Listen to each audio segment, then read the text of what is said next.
Ningon si Christ bisan kinsa ang mutanaw sa babay, inubanan sa usa ka pagpatanaw nga nay kaibog, in his heart nakakommit nag-adultery. Ingana kalig-on ang standard ni God.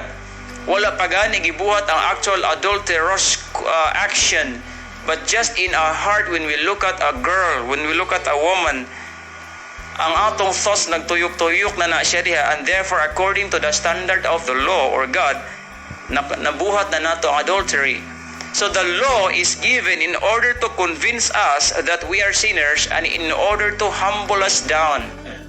We are not saved by obeying the law, but because of the law pointing us to the Lord Jesus Christ, we are saved by the Lord Jesus Christ.